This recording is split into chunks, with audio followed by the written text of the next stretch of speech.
So I'm Haven. I'm from Fish Welfare Initiative. My co-founder is Tom, sitting amongst you. It will come as little surprise to most of you that fish suffer enormously in aquaculture or in fish farms. Causes of suffering include bad water quality, bad stocking densities, disease and parasites, and an inability to express their natural behaviors, amongst other issues. Slaughter, which normally takes place via asphyxiation, is invariably long and cruel. And this is to say nothing of the various welfare and conservation issues associated with wild-caught fishing. And all this takes place on a mind-boggling scale. According to Sentience Institute, an estimated 111 billion fish are alive in aquaculture at any given point. To put this into perspective, Sentience Institute estimates roughly 31 billion farmed land animals are alive at any given point. So this is suffering on a scale that we humans cannot fully comprehend. And with this in mind, we started Fish Welfare Initiative. Our main goal is to reduce fish suffering as much as possible, and we're open to a variety of ways of doing that. Our plan comes in 2 stages, research and implementation. Currently, we are in the research stage, and we will be for another 6 months or so. For this, we are answering 4 main questions, because unfortunately it is the case that with fish, we do not know how best to help them right now.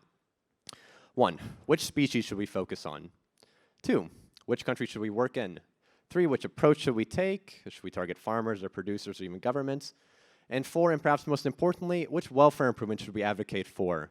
By welfare improvement, we mean something like better water quality or better slaughter methods, something analogous to the cage-free welfare improvement that's been made already for so many chickens.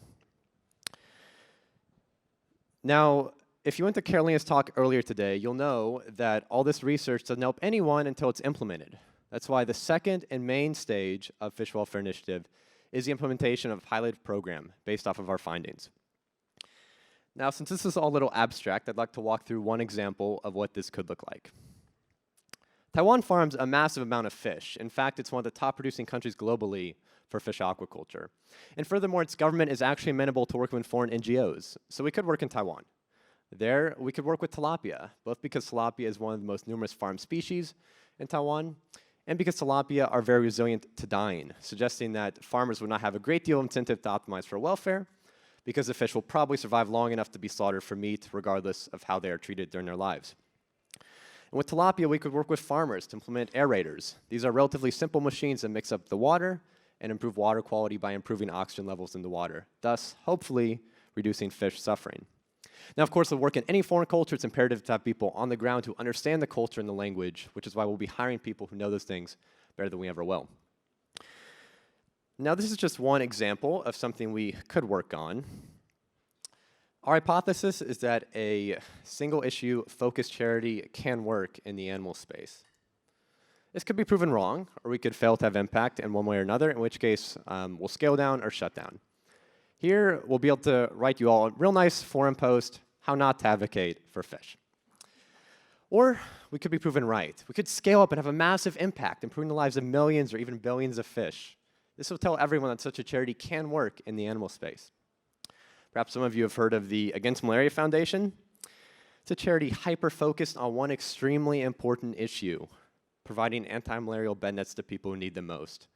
And it's arguably the most effective charity out there in the global poverty space. Imagine if we could run the same sort of highly scalable, very reliable model for animals. So how can you help? Well, if you have experience in biology or fish aquaculture, then you should consider applying for a research analyst job. We're putting that out in the next few days, and we're looking to increase the amount of welfare science that is currently on our team. If you're interested in just keeping in touch and learning about more of what we do, you should check out our website, or you can email me or Tom there.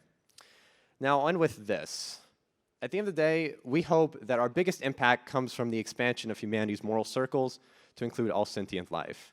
And we thank you for being part of a movement to do so. Okay, hi, I'm Lauren, and I am the founder of Animal Advocacy Careers. And it is our mission to help more compassionate and talented people into the animal advocacy movement. So why is this important? So as you can see, this is some animal charity evaluator research.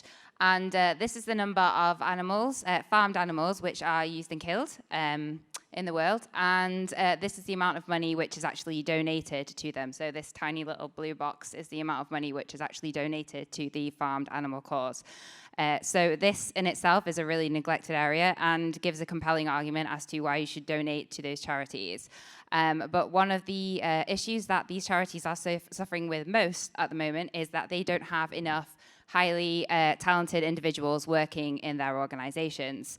So this is a massive problem in the movement, and it's one that I'm willing to take on, and hopefully more people will help me with that. So where does it come from? Another reason as to why this might be the case is that that tiny little green part there is the amount of money, which a percentage of the resources which is actually spent on capacity building. So a lot of these organizations aren't actually focused on trying to increase the number of people who are coming into their organizations. They're more focused on direct impact. We can really understand that when you see the size of the problem they're actually facing, but the problem is that it kind of leaves them in this position where they just don't have enough people working in these organizations. So how does that actually impact the animal advocacy movement? So for the first start, it means that organizations, these great organizations, don't grow as quickly as they could do. So they're international companies, but they're not able to scale up in new areas because they lack talent. So they're not directed because of the size or the scale of the problem. It's more about the available talent which they have. The second part is that they are then forced to actually recruit from an area which is a restricted talent pool. And this leads to two further inefficiencies. Firstly, it means that these people are less likely to be able to take on more senior positions, and they have to invest more money in actually training them. And it also just means that they're not able to have like an individual who could actually help their organization grow faster. And then thirdly, it actually leads to a really high turnover rate. So this is another massive problem in the animal movement at the moment, that there is a high turnover rate in these organizations. And a lot of it is to do with the fact that there isn't enough skilled people who are in the management positions. And it also, it's just a really big problem. And lastly, it's an individual issue because it affects a lot of people at an individual level. There's a lot of people who are frustrated. They can't get into the animal movement. And that's because they don't know how their skills can actually be beneficial to the movement.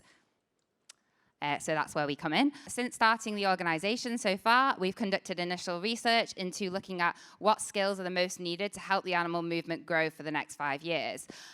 So this is so that we can then identify the skills that the animal advocacy movements need, and then we are going to work on solutions to try and help people gain those skills.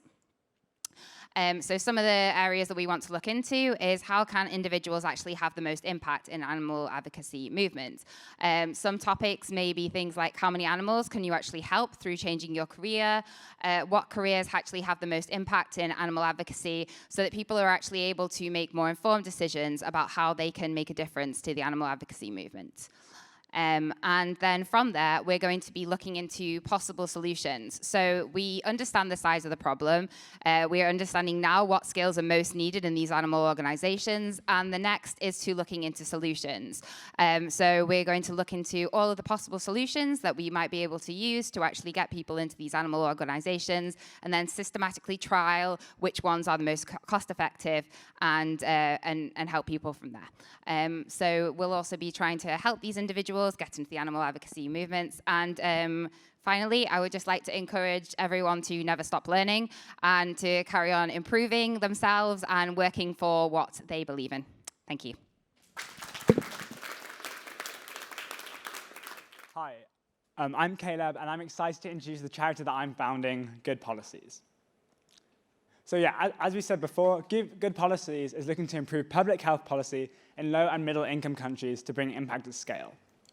So we believe that an effective intervention could be advocating for particularly cost-effective and evidence-based policies, and this has the potential to help millions of people. So currently, I'd like to introduce our current focus, which is tobacco control. Currently, over 7 million lives are lost annually to tobacco. It's linked to all 4 of the most common non-communicable diseases, and people are often killed at the peak of their wage-earning capacity, which robs families of their breadwinners and contributes to the cycles of poverty that exist in many countries. In fact, this is the greatest single source of preventable death and disease which is around today. It's difficult to deny that this is an important issue, but we believe this is also neglected, as there are many countries which still have an extremely high smoking prevalence. And without any existing advocacy effort in many of these countries, it's unlikely to change anytime soon. Fortunately, there's a range of evidence-based policies that are extremely effective in reducing tobacco consumption. The most effective of these is increasing the price of tobacco products via taxation. A 10% increase in price is shown to decrease consumption by around 5%. And not only this is an extremely large evidence base, with over 100 studies demonstrating that tobacco excise taxes are a powerful tool for reducing tobacco use. Currently, our organization has 3 core functions. The first is to identify policy windows which we think have a particularly high cost effectiveness. The second is to fund additional campaigns that we think were otherwise unlikely to be started through local NGOs. And through conversations with these project partners, they've identified barriers in addition to funding which prevent them from running effective campaigns. And we're looking to provide this technical assistance and are building this internal capacity through conversation with the wider tobacco control community. For our pilot, we've identified Mongolia as a promising country. This is for 3 main reasons. Mongolia has a parliamentary election coming up in 2020, and historically they've been particularly amenable to policy changes of this nature. It also has an extremely high smoking prevalence, particularly for Central Asia. And historically, it has been neglected by the tobacco control community. And we are unaware of any organizations currently dedicated to tobacco taxation, although we have identified one fantastic NGO who's willing to partner with us on this. Currently, we're looking for seed funding, but also advice, particularly on the advocacy process, and we're keen to get as wide a picture of this as possible. I'm also looking for a co-founder and a research analyst hire. I'd like to take this opportunity to quickly thank these fantastic organizations that have helped me develop this strategy. And if you, like them, are excited about the potential impact we could have, I'd love for you to reach out to me, hello@goodpolicies.org, or I'm contactable over the Hoover app. Thank you.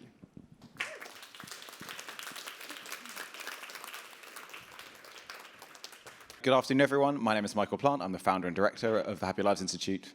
And I'm Clare Donaldson. I'm the COO of the Happier Lives Institute. Okay, so here's a familiar problem. On the latest estimates, for $5,000, you could expect to save 1 life.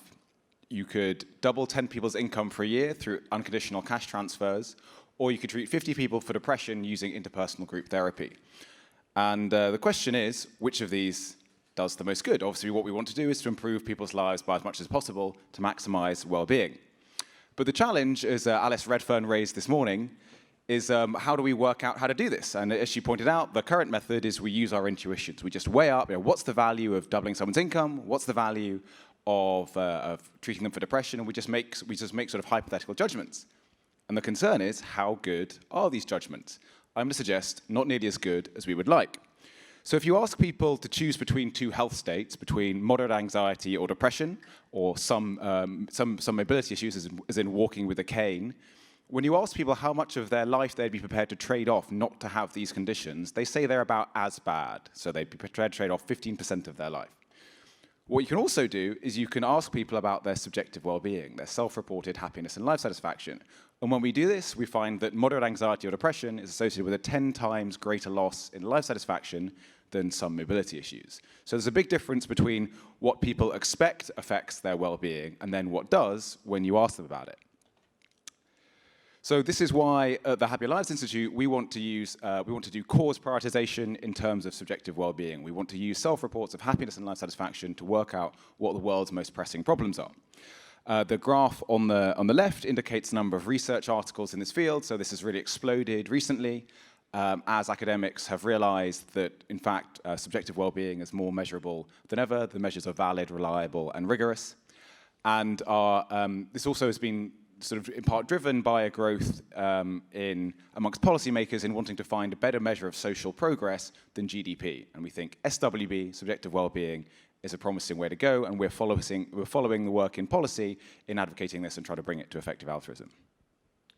Okay, so where does HLI fit into all of this? Well, as Michael just said, policymakers and academics are using subjective well-being data. But nobody is using this in effective altruism. So there's currently no overlap between these two research fields. And that's the gap we plan to bridge at HLI. By combining these two fields, we hope we can figure out effective ways to use our resources to improve global well-being. There are two broad streams to our research agenda, theoretical and applied.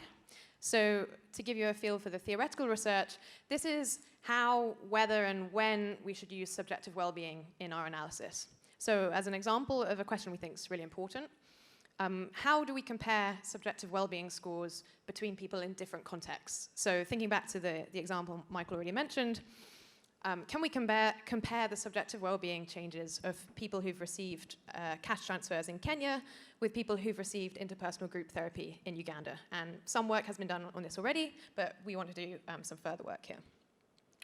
For our applied research, this is figuring out what are the most pressing problems if we want to improve global well-being, and what are the most effective ways to do that. So we're looking at these four main areas that we think this looks like.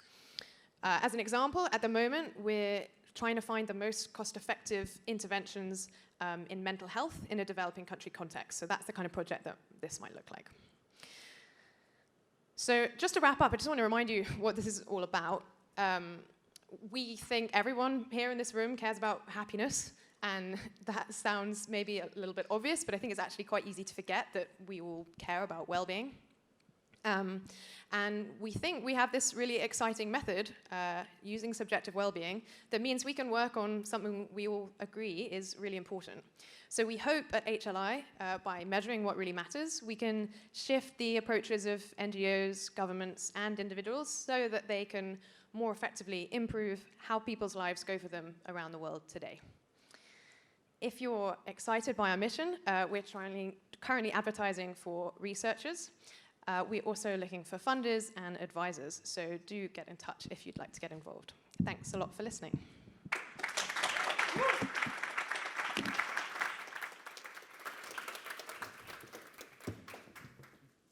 I have something to tell this room that may or may not shock you.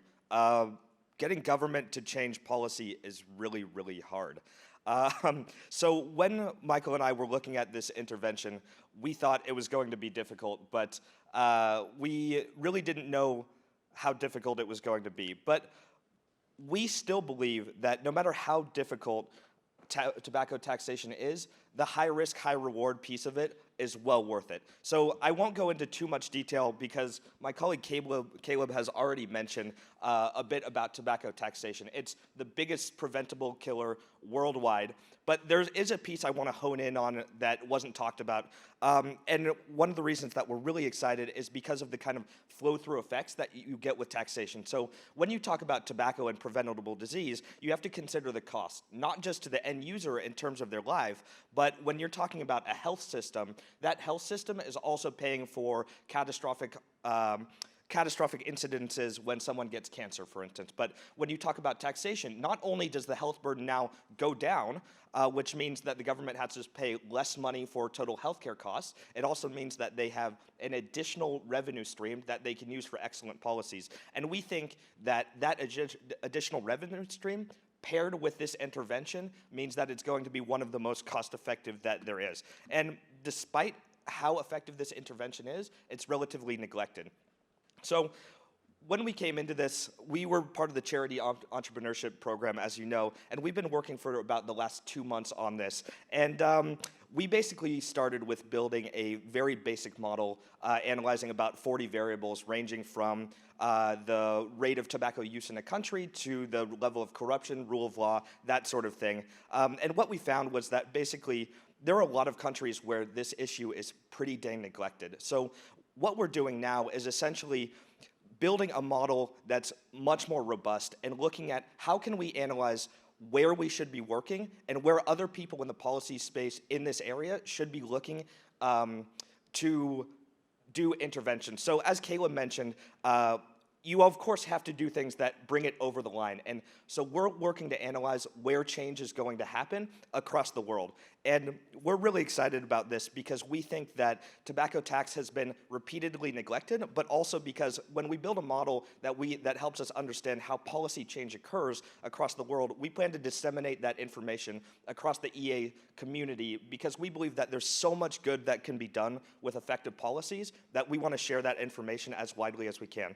So who are we? I'm Joel.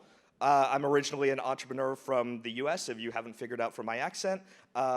Originally, I was working at Gigster, which was a YC Andreessen-backed company, and then moved to Europe to work for Rocket Internet, and then most recently was working for the government of Estonia on one of their digital projects where I managed business development as well as relationships with the United Nations. And then Michael was originally over at UBS and Goldman, and then moved full-time to effective altruism causes and was working on the EA Hub in Lean. So we feel that kind of paired, we have the EA sensibilities as well as the government and kind of startup background to see if we can get something done here. And then how you can help, well, really there's two critical components. Charity Entrepreneurship has been amazing in their initial support and helping us kind of see this idea. But as we know, making change happen in legislation is really, really difficult. So we're raising a little bit of extra money to make sure that we have enough runway to get through basically until the next tranche where we decide whether to scale up the intervention or whether to pare it back or kind of switch to something else. And then, of course, feedback and advice. If you are in this space or have kind of experience in the policy area, we would love to hear from you. So thank you so much. Hi. I want to share with you one of my favorite books in the world. To be honest, it is not a page turner. In fact, the details are quite dull and boring. Yet, I highly recommend this book to everyone. This red book is a lifesaver. The NHS, that's the National Health Service, gave it to us when our 2 boys were born in this country. Every child born in the UK gets one of these. It's a great nudge. The reason why it's great is because it's a great red reminder of all the upcoming medical appointments for a newborn baby. At a time in my life when I was exhausted, distracted, overwhelmed, this book helped me keep track of one of the most cost-effective, evidence-based, life-saving interventions out there: vaccines. The WHO, that's the World Health Organization, estimates that vaccines save 2 to 3 million lives every year. Yet, 1 child under the age of 5 dies every minute of vaccine-preventable diseases. That's 1 child every minute. We at Suvita want to change that. Globally, the WHO estimates that 19 million children have not received their basic vaccinations by the time of their first birthdays. Half of these children are in India. That's 10 million children in one country who have not received their basic vaccinations yet. So you might be wondering why we're going on about the benefits of small nudges like the Red Book on the one hand, when the problem still exists at such a large scale on the other. Can a simple nudge really be the solution? Evidence from India suggests that the answer is yes. At Suvita, we're proposing a simple community-led nudge to address the immunization gap. It was recently tested in a large-scale randomized controlled trial by senior economists at JPAL, including Duflo and Banerjee, who won the Nobel Prize earlier this week for their work. They identified an exciting communication intervention which causes a significant increase in the number of parents bringing their children for key vaccination appointments. Gossip. The researchers identified the gossips in town by asking a number of randomly selected households if there was an event going on in the village, who would be spreading information about it? Who would you be hearing from? The most commonly nominated gossips were then asked if they'd like to volunteer as immunization ambassadors within their community. If they agreed, they were kept up to date with details of local immunization camps, which they were then free to spread with other members of the community as they saw fit. This program is highly effective.